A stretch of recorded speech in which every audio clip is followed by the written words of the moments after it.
सही है, मैं बता रहा हूँ। मेरी वाइफ भी फॉरेन सर्विस में थी, वो हंगरी में एम्बेसडर थी। हंगरी की आबादी जनसंख्या 6 मिलियन है और टूरिस्ट आता है वहां पे 36 मिलियन।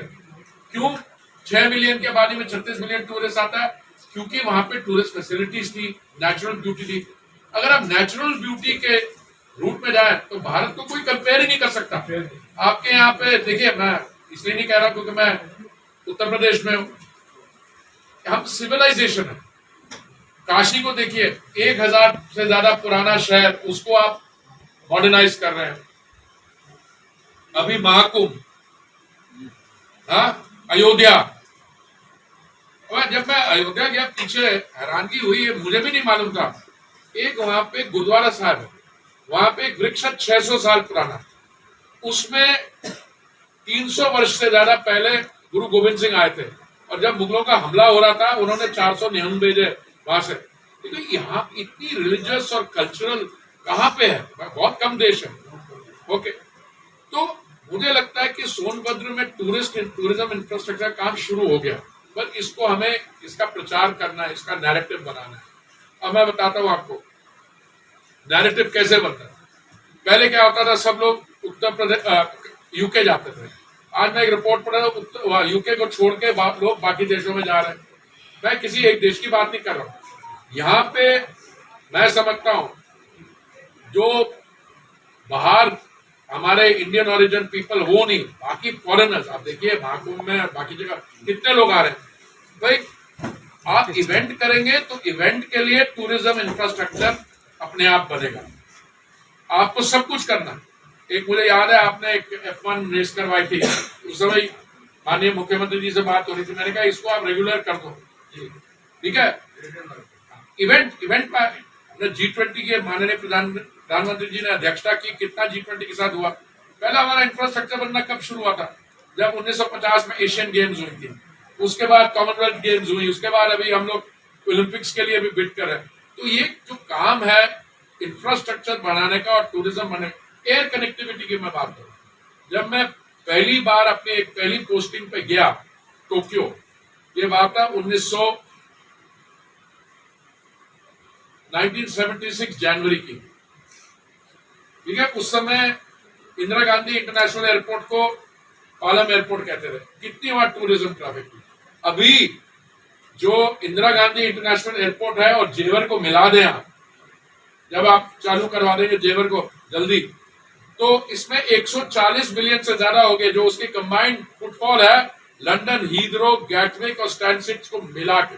कल वो आग लगने से हीथ्रो एयरपोर्ट बन रहा है, एक दिन दुनिया भर में चौथा सबसे बड़ा एयरपोर्ट है हमारा। आप सिविल एविएशन देखिए, भरा हुआ है। आप कोई फ्लाइट कहीं से लेके जाए, आपने एयरपोर्ट्स देखिए कितना विकास हुआ है। पहले 2 एयरपोर्ट्स थे, प्राइवेटाइज किए थे, दिल्ली और मुंबई, उससे 28,000 करोड़ निकला। बाकी एयरपोर्ट्स किए। अभी पहले क्या होता था, अगर हमारे राजनीति में जो पहले हमारे साथी थे वो कहते थे, जब भी कोई MP मिलने आता तो कहते यार मेरे जिले में गाड़ी चुलवा दीजिए, रेलवे स्टेशन बना दीजिए। अब कोई गाड़ी की बात नहीं करते, अब कहते हैं एयरपोर्ट बना दो, वो भी इंटरनेशनल एयरपोर्ट बना दो। आपके उत्तर प्रदेश में कितने हैं इंटरनेशनल एयरपोर्ट है? उसके लिए 3+ हो गए, 3+ और भी होने जा रहे हैं।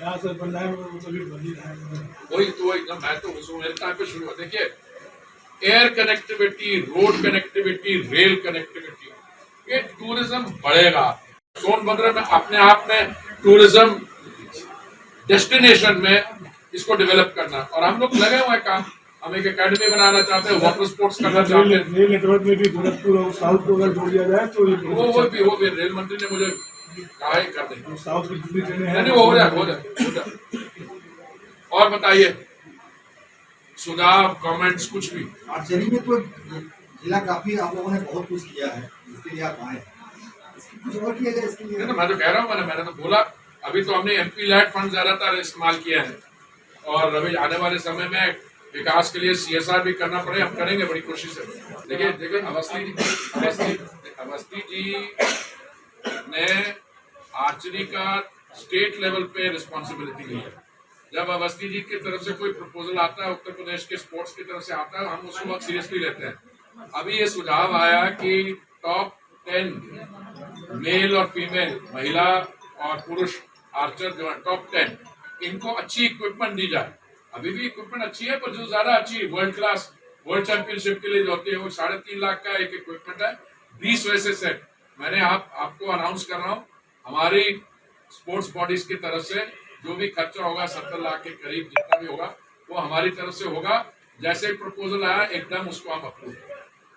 देखिए, किसी भी अर्थव्यवस्था के बारे आप अगर सोचेंगे तो एक बहुत अच्छा इंडिकेटर ये होता है कि उसमें एनर्जी कंजम्पशन कितनी है। अब ये मान के चलिए अगर किसी भी इकोनॉमी में एनर्जी यूटिलाइजेशन अच्छी है तो मतलब इकोनॉमी इज डूइंग वेल। अब मैं आपको एक दो आंकड़े देता हूं। हमारी जो टोटल रेवेन्यू है उसके 19% जो रेवेन्यू है वो एनर्जी सेक्टर से आती है, पेट्रोलियम और नेचुरल गैस से आती है। और एक तो हो सकता है कि आपकी एनर्जी कंजम्पशन बढ़ती जाए पर दाम भी बढ़ते जाए। माननीय प्रधानमंत्री जी ने उसके साथ ये भी इंश्योर किया है कि एनर्जी अवेलेबिलिटी मतलब नहीं है पर अफोर्डेबिलिटी जो है, भारत एक ऐसा देश है जहां पिछले 3 साल में पेट्रोल और डीजल के दाम कम हुए।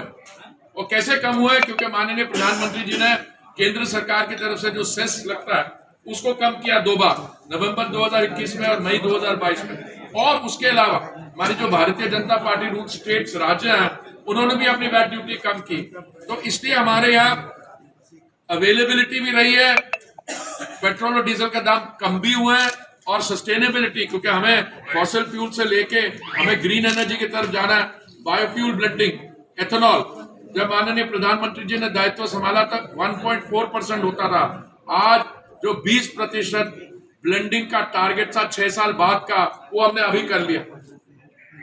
कंप्रेस बायोगैस, ग्रीन हाइड्रोजन पे काम, तो सब सेक्टर में अच्छा हो रहा है काम। तो जहां पे आप रिफॉर्म की बात करते हैं, मैं समझता हूं जो एनर्जी सेक्टर में काम हो रहा है अभी भी बहुत काम करना है। हमारे को एक्सप्लोरेशन और प्रोडक्शन बढ़ानी है। अब ऐसा है क्योंकि इकोनॉमी बढ़ रही है, 6.5% 7% पे ग्रो कर रही है, तो एनर्जी डिमांड भी ग्रो कर रही है। पर 2006 और 16 के बीच में एक्सप्लोरेशन और प्रोडक्शन में कुछ हुआ ही नहीं। और ये एक ऐसा कैपिटल इंटेंसिव सेक्टर, अगर आज उस पर काम नहीं करोगे उसका नतीजा तो 5-6 साल बाद 8 साल बाद आपको भुगतना पड़ेगा। इसलिए हम आने वाले समय में वो भी बढ़ाएंगे, बायोफ्यूल ब्लेंडिंग भी बढ़ाएंगे, ग्रीन हाइड्रोजन पे भी काम करेंगे कि आने वाले समय में, अभी ऑलरेडी हम विश्व भर में 5वें स्थान पे हैं एज ए अर्थव्यवस्था, अभी जल्दी 4थे स्थान पे पहुंच जाएंगे। और इंटरनेशनल मॉनिटरी फंड का कहना है 2028 तक विश्व भर में भारत की जो अर्थव्यवस्था 3रे स्थान पर। बहुत बहुत धन्यवाद। सर जनपद में एक अभियान चलाया जा रहा है प्लास्टिक मुक्त पंचायत, ओ जी, जो काफी चर्चा का विषय है इसमें प्रदेश में। सर एक स्ट्रॉन्ग लीडरशिप के अभाव में वो थोड़ा सा कमजोर देखिए, हो रहा है। लीडरशिप तो माननीय प्रधानमंत्री जी ने दी थी। लाल किले से उन्होंने देश को संबोधित करने बोला कि उन्होंने कहा हम सिंगल यूज प्लास्टिक को हटा देंगे। जब से मैं मंत्रिमंडल में आया हूँ, मैं आपको बता, मेरे लेवल पे कभी भी प्लास्टिक की बोतल नहीं होती। तो इसमें तो सबको साथ देना पड़ेगा, क्योंकि सिंगल यूज प्लास्टिक ऐसा है, आप हमारे ओशन देखिए, इतने बड़े वो प्लास्टिक के वो घूम रहे हैं हमारे यहाँ पे, उसके ये आपके स्वास्थ्य के लिए अच्छा नहीं है और इसमें एनवायरमेंटल डैमेज होता है। पर इस पे अलग से चर्चा करेंगे आप। अगर आप ये वीडियो YouTube पर देख रहे हैं तो हमारे चैनल को सब्सक्राइब करें और बेल आइकन को दबाना ना भूलें। अगर आप Facebook पर ये वीडियो देख रहे हैं तो हमारे पेज को लाइक करें।